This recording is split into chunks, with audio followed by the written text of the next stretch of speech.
Okay, तो यहाँ पर हम सॉल्व करेंगे questions related to bar magnet.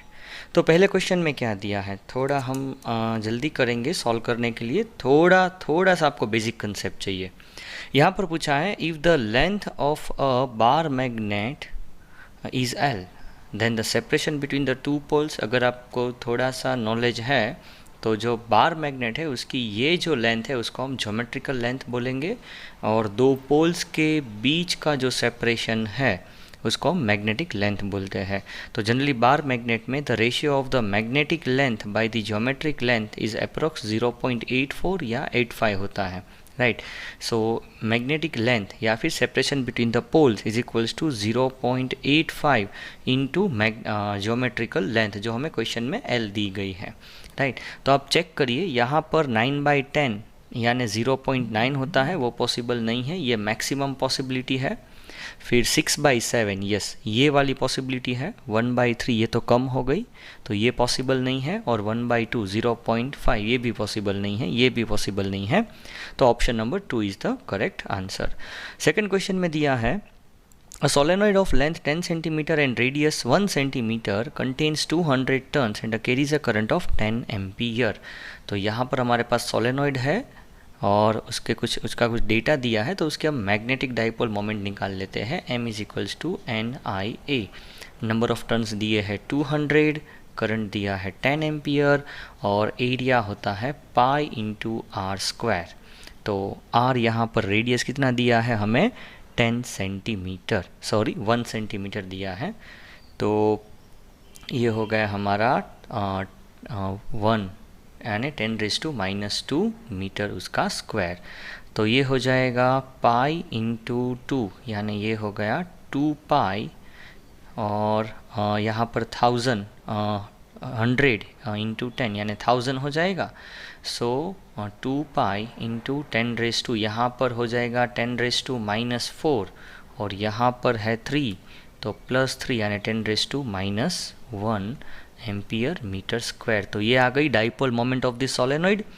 अभी हमें पूछा गया उसकी पोल स्ट्रेंथ क्या है। तो जो पोल स्ट्रेंथ के लिए फॉर्मूला क्या होती है, magnetic dipole moment is equals to length of the magnet. Generally magnet की लेंथ 2L लेते हैं या फिर वो कंप्लीट लेंथ, यहाँ पर 10 सेंटीमीटर दिया है, तो 10 सेंटीमीटर यानी 0.1 मीटर इंटू पोल स्ट्रेंथ होता है मैग्नेटिक डाइपोल मोमेंट यानी length of the pole into pole strength. तो पोल स्ट्रेंथ हो गई QM। So magnetic dipole moment M हमें कितनी मिली 2 pi into 10⁻⁻1 is equals to, देखो इसको भी मैं लिख सकता हूँ 10⁻⁻1 into QM। So 10⁻⁻1 10⁻⁻1 cut, so QM is equals to 2 pi ampere metre, इसका यूनिट होता है एम्पियर मीटर। सो जो करेक्ट आंसर है वो है option number 2, right, 2 pi ampere metre. अभी हम देखते हैं क्वेश्चन नंबर 3 में क्या पूछा है। If a bar magnet of magnetic moment M is cut into 2 parts. Bar magnet है, उसके 2 पार्ट्स कर देते हैं हम लोग, right. The magnetic moment of the either part is, देखो मैग्नेटिक मोमेंट अभी हमने लिखा कि length of the magnet into pole strength होता है। अगर हम लेंथ आधी कर देते हैं, राइट, अगर लेंथ ही आधी कर दी तो जो मैग्नेटिक मोमेंट है वो कितनी हो जाएगी, आधी हो जाएगी, राइट। लेंथ आधी हो गई तो मैग्नेटिक मोमेंट भी आधी हो जाएगी। सो ये है हमारा ओरिजिनल मैग्नेटिक मोमेंट। नया मैग्नेटिक मोमेंट हो जाएगा हमारा L/2 इंटू QM। सो L इंटू QM वो है हमारा ओरिजिनल मैग्नेटिक मोमेंट। सो नया मैग्नेटिक मोमेंट हो जाएगा M is equals to original magnetic moment by 2। So option number 3 is correct. जो क्वेश्चन नंबर 4 है एकदम इजी है। क्या दिया है, a steel wire of length L has a magnetic moment M, right. ये वाला है हमारा स्टील वायर, ये वाला, उसकी जो मैग्नेटिक मोमेंट है वो M दी गई है, उसकी जो लेंथ है वो L दी गई है। It is bent into a circular arc, the new magnetic moment is, उसको हमने ऐसे बेंड कर दिया। तो जब इसको हम बेंड कर देते हैं तो इसकी नई जो मैग्नेटिक मोमेंट है वो कितनी हो जाएगी, राइट, वो हमें फाइंड करनी है। ये हो गया रेडियस R। तो जब ये वायर पूरा था, स्ट्रेट था, तो उसकी मैग्नेटिक मोमेंट हो गई उसकी length L into pole strength QM। हम मानते हैं कि इसमें से कुछ करंट फ्लो हो रहा है, राइट। तो ये हो गया लेंथ इंटू QM। अभी इस वायर को बेंड कर दिया तो उसकी जो लेंथ है वो कितनी हो गई, 2r हो गई। नई जो लेंथ है l डैश वो कितनी हो गई, 2r। बट यहाँ पर हमें आंसर है वो पाई के टर्म्स में पूछा है। तो आपको एक बात तो पता होगी कि अगर ये कोई आर्क है, ओके, ये कोई आर्क है और यहाँ पर कुछ एंगल बनता है थीटा, और ये उस आर्क का रेडियस है, तो length of the arc l is equals to होता है length l is equals to, या फिर हम बोलते हैं theta is equals to length arc by radius, ऐसा होता है ना। तो r इज इक्वल्स टू क्या हो जाएगा यहाँ पर, r radius is equals to l by theta हो जाएगा। डन। तो यहाँ पर जो हमारा जो रेडियस है, radius r is equals to ये हो जाएगा l by theta, l by theta. तो ये जो यहाँ पर ये पूरा जो l है ये ओरिजिनल लेंथ है, ओके। और ये जो थीटा है, ये जो थीटा है वो कितना हो गया, पूरा 180 यानी पाई हो गया। थीटा को रेडियन में रखना है तो l बाई पाई हो गया, ओके। सो रेडियस क्या मिला हमें, l बाई पाई। तो हम लोग यहाँ पर लिख सकते हैं l dash is equals to 2 तो आगे है, और r की जगह क्या लिखना है यहाँ पर, l by pi, l by pi. So नई जो हमारी लेंथ है वो हो गई l dash is equals to 2l by pi. तो नई जो मैग्नेटिक मोमेंट है m dash is equals to हो गई लेंथ कितनी है, 2l बाई पाई, नई लेंथ, ये वाली लेंथ, ये पूरा मैग्नेट है तो उसकी जो लेंथ कितनी है 2r, और 2r हमें क्या मिला, 2l by pi into length into pole strength. तो यहाँ पर अगर फोकस करें तो 2l into Q M, sorry सिर्फ L इंटू क्यू एम, ये वाला L इंटू क्यू एम क्या होता है, ओरिजिनल मैग्नेटिक डाइपोल मोमेंट। तो m डैश की जगह मैं लिख सकता हूँ, 2 तो वैसे आगे है, और L यहाँ पर जो L था L इंटू क्यू एम हो गई हमारी ओरिजिनल मैग्नेटिक मोमेंट, और नीचे हो गया पाई। सो 2m बाई पाई, कौन सा ऑप्शन है यहाँ पर, option number 2, 2m by pi, ये वाला। चलो क्वेश्चन नंबर 5 पे फोकस करते हैं। Again very easy question. क्या पूछा है यहाँ पर, in the given question we have points A and B are situated perpendicular to the axis of a bar magnet at a large distance x and 3x। यानी ये वाला है हमारा बार मैग्नेट है, और बार मैग्नेट से कुछ डिस्टेंस पर 2 पॉइंट लिए गए हैं from its centre on the opposite sides, right. क्या पूछा है फिर से, A and B are situated perpendicular to the axis of a bar magnet at a large distance x and 3x from its centre on opposite sides. यानी एक कुछ distance x पे है, सब इसको मैं ले लेता हूँ 3x पे, और ये वाला जो है वो डिस्टेंस x पे है, both are on the opposite sides. ये जो पॉइंट है वो है हमारा पॉइंट B, और ये वाला जो पॉइंट है वो है A। और हमें यहाँ पर पूछा गया है the ratio of the magnetic field at point A and B। तो अगर हम देखें तो ये वाला जो पॉइंट है वो इक्वेटोरियल पॉइंट है, तो बार मैग्नेट है उसके इक्वेटर पर मैग्नेटिक फील्ड कितना होता है, so B on the equator at point A is equals to होता है Km by r cube. M है वो मैग्नेटिक डाइपोल मोमेंट है, ओके। और ये जो डिस्टेंस है कितना दिया है हमें, x दिया है, तो ये हो जाएगा K into M divide by x cube point A पर।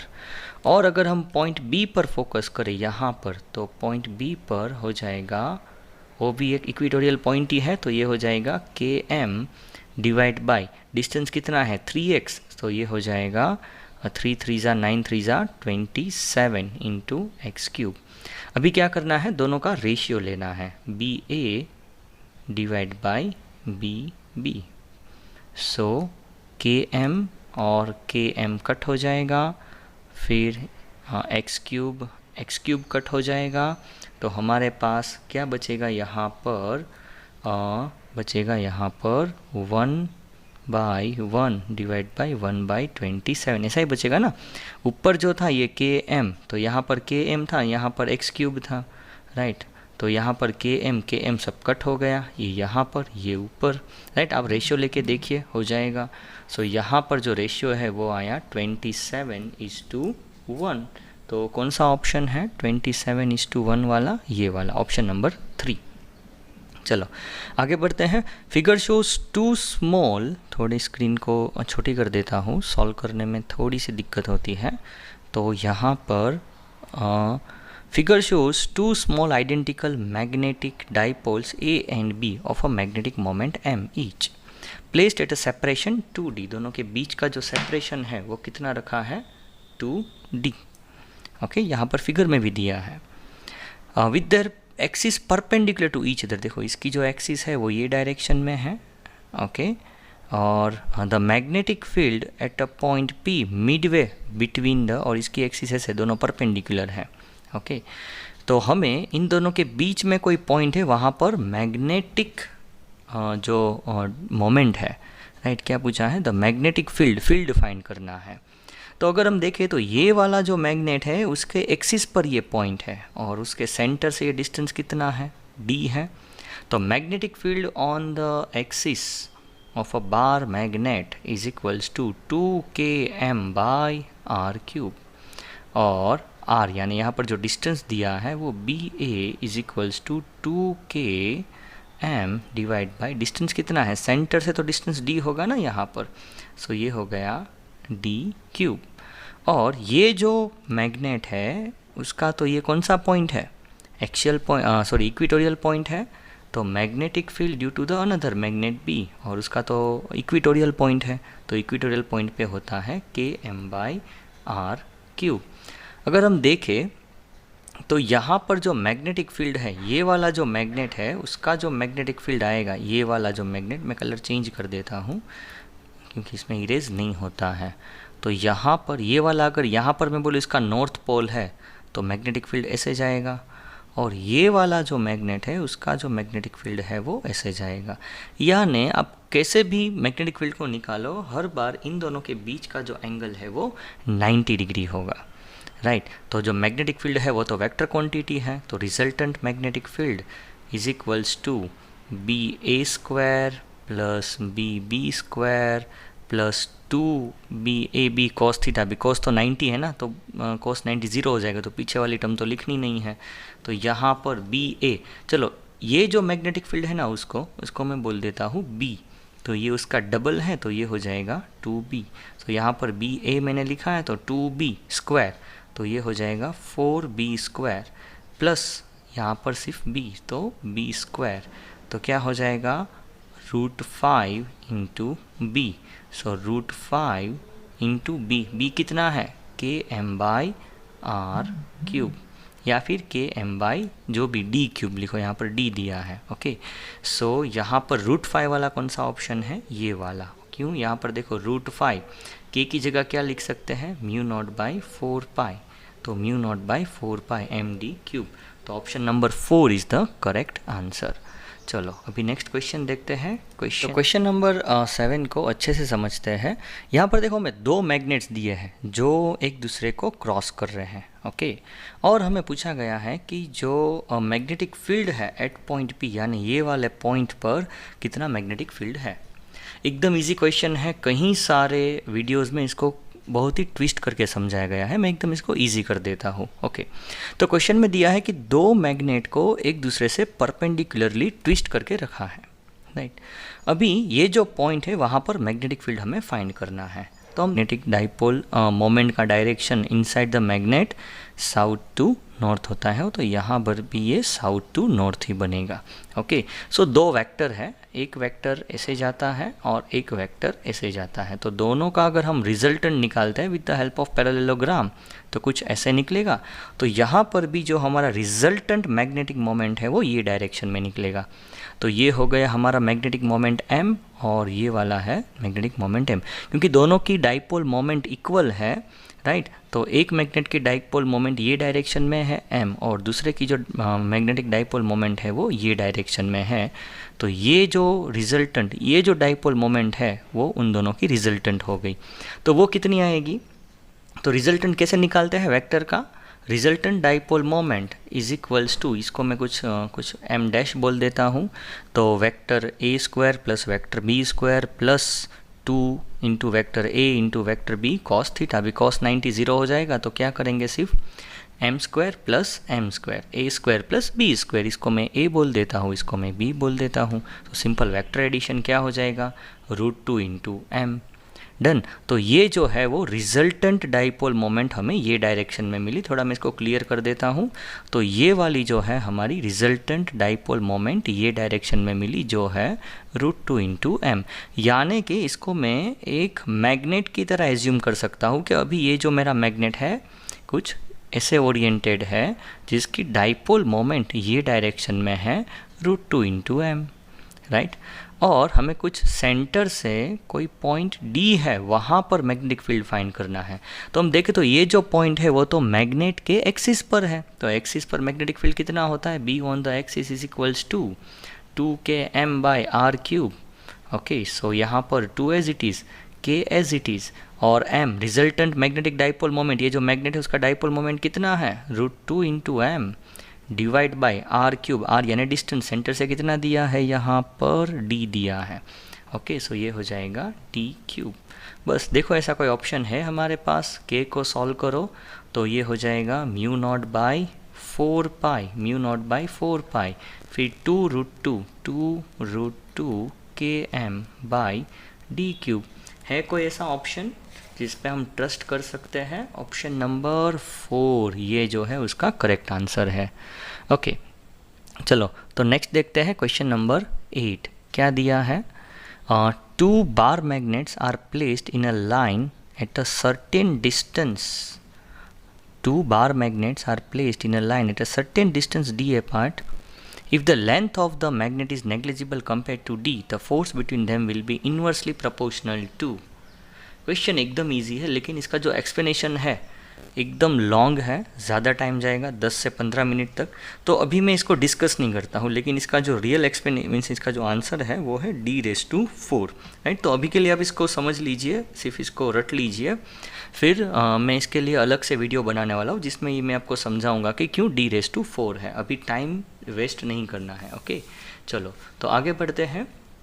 क्या दिया है यहाँ पर, a magnetic dipole is placed in magnetic dipole is placed at a right angle to the direction of the lines of force magnetic induction B।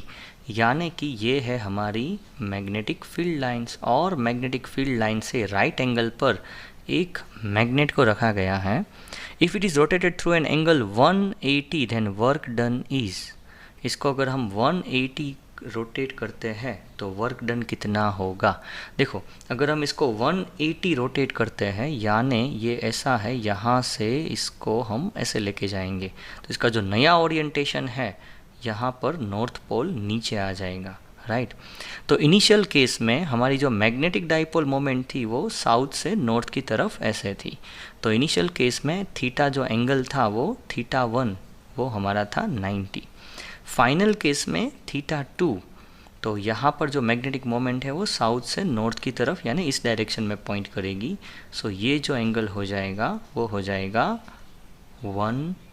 पूरा जो angle हो जाएगा वो हो जाएगा 270, या फिर आप इसको 90 भी ले सकते हैं या फिर आप 270 भी ले सकते हैं।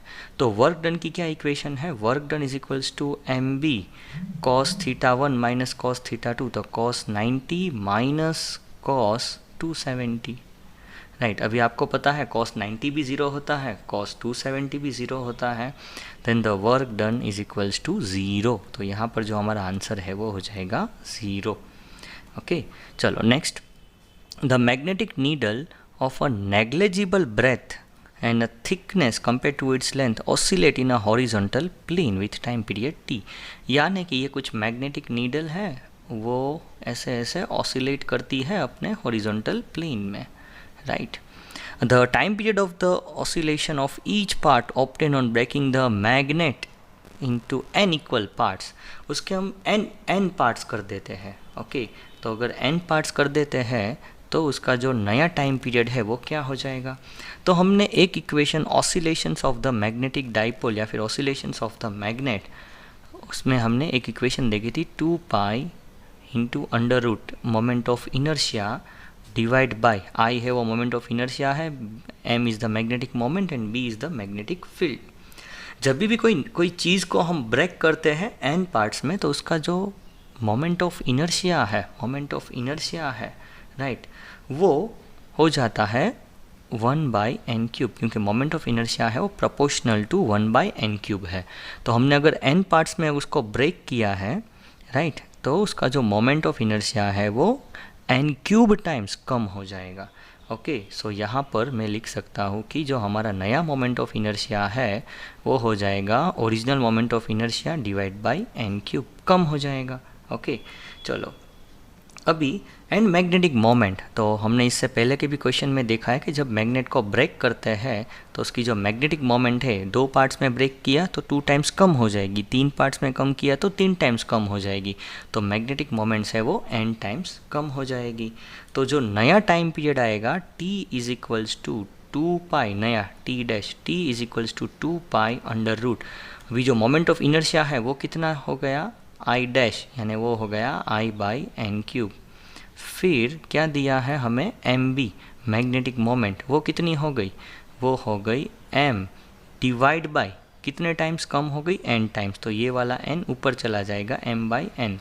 फिर क्या है बाजू में b, सो ये हो जाएगा 2π। अभी ये देखो ये n³ और n ये कट हो जाएगा और यहाँ पर बचेगा n², सो ये हो जाएगा I/n² mb। अभी क्या करना है, n को बाहर ले लेना है, तो t dash is equals to 2π into √I/mb। अगर मैं 2 को बाहर ले लेता हूँ तो ये हो जाएगा 1/n, क्योंकि यहाँ पर n² है, सॉरी नॉट 2, n² है, n² को बाहर ले लेते हैं तो वो सिर्फ n हो जाएगा। और ये जो है ये वाला पार्ट 2π I/mb वो हमारा ओरिजिनल टाइम पीरियड है, तो ये हो जाएगा t/n, यानी कि जो टाइम पीरियड है वो n टाइम्स रिड्यूस हो जाएगा। तो option number 1 is our correct answer. दूसरा क्वेश्चन देखते हैं यहाँ पर, the time period of a freely suspended magnet is 4 second, if it is broken into 2 equal parts and 1 part is suspended, then the time period, हम अभी यहाँ पर देखा कि जो टाइम पीरियड है वो n टाइम्स रिड्यूस हो जाता है। तो जो पहले का टाइम पीरियड था 4 सेकेंड था, तो अभी का जो टाइम पीरियड है वो कितना हो जाएगा हमारा 2 सेकेंड्स, राइट, 2 पार्ट्स किए हैं तो 2 टाइम्स कम हो जाएगा। So new time period t dash is equals to t/n, तो 4/2 यानी 2 सेकेंड्स हो गया। चलो अभी देखते हैं नेक्स्ट वाला क्या दिया है। To shield an instrument from an external field it is placed inside a cabin made up of, देखो इसका जो करेक्ट आंसर है वो आयन है, लेकिन क्यों आयन है वो देखते हैं, क्योंकि मोस्टली यहाँ पर हमको लगता है कि आयन तो है वो फेरोमैग्नेटिक मटेरियल है, तो वो तो मैग्नेटिक फील्ड लाइंस को कंडक्ट करता है, तो उसको मैग्नेटिक फील्ड में रखेंगे तो क्या हो जाएगा, वो मैग्नेटिक फील्ड लाइंस को और भी बढ़ा देगा और इंस्ट्रूमेंट को शील्ड नहीं, उसको ज़्यादा मैग्नेटिक फील्ड देगा, ऐसा हमें लगता है, लेकिन ऐसा नहीं है। देखो ये है हमारा कोई ऑब्जेक्ट जिसको हमें मैग्नेटिक फील्ड से शील्ड करना है, तो इसके आसपास मैं क्या करूँगा, एक जो फेरोमैग्नेटिक सब्सटेंस यानी आयन है, कुछ ऐसा फेरोमैग्नेटिक सब्सटेंस है वो मैंने यहाँ पर लगा दिया। यहाँ पर पूरा वैक्यूम है, समझो यहाँ पर एयर या वैक्यूम है और कुछ नहीं है, ओके। और ये जो है वो आयन का अंदर का कुछ, सपोज होलो पार्ट ले लो या फिर कुछ भी पार्ट, लेकिन यहाँ पर कुछ पार्ट है, यानी कि आपके पास कुछ होलो या सॉलिड पार्ट है 3D में ये वाला पूरा, और उसके बीच अंदर ऐसा समझो कि कोई आयन का स्फीयर है जिसके अंदर कुछ खाली पार्ट है, ओके, और होलो स्फीयर है और उसके अंदर एक होलो पोर्शन है जहाँ पर हमने ये जिसको शील्ड करना है वो रखा है। तो जैसे यहाँ पर मैग्नेटिक फील्ड लाइन इसके अंदर होगी तो ये क्या करेगा, इस फील्ड लाइन को वो ऐसे जाने देगा यहाँ से उसके अंदर, राइट, उसके अंदर ले लेगा, इसको यहाँ से इधर नहीं जाने देगा, इस साइड नहीं आने देगा, वो इसको यहाँ से ऐसे लेके अंदर ही ले लेगा, अपने अंदर ले लेगा, इसको यहाँ से स्पेस में नहीं जाने देगा, ओके। तो उसने मैग्नेटिक फील्ड लाइन को अंदर ले लिया यहाँ पर, राइट, तो मैग्नेटिक फील्ड लाइन को अपने अंदर ले लेगा, इस रीजन में कैद कर देगा और यहाँ से वो बाहर भी निकाल सकता है, लेकिन ये वाले रीजन में वो मैग्नेटिक फील्ड लाइन को नहीं जाने देगा, ओके। सो इसलिए इसका जो आंसर है वो आयन है। और यहाँ पर पूछा गया है how many neutral points will be obtain when a bar magnet is kept with an magnetic moment parallel to the earth magnetic field. देखो न्यूट्रल पॉइंट यानी क्या होता है कि नेट मैग्नेटिक फील्ड है वो ज़ीरो होना चाहिए। अभी मैंने कोई मैग्नेट अपने हाथ में रखा है तो हर एक पॉइंट पर अर्थ का जो मैग्नेटिक फील्ड है वो डिफरेंट होता है और डिफरेंट डायरेक्शन में होता है। तो अगर आप अर्थ पर कोई भी जगह पर जाते हैं तो आपको कहीं सारे यानी infinite number of neutral points मिल सकते हैं। ओके, तो अभी जो नेक्स्ट पार्ट आने वाला है इस वीडियो का, उसमें हम अर्थ मैग्नेटिज्म पर डिस्कस करने वाले हैं।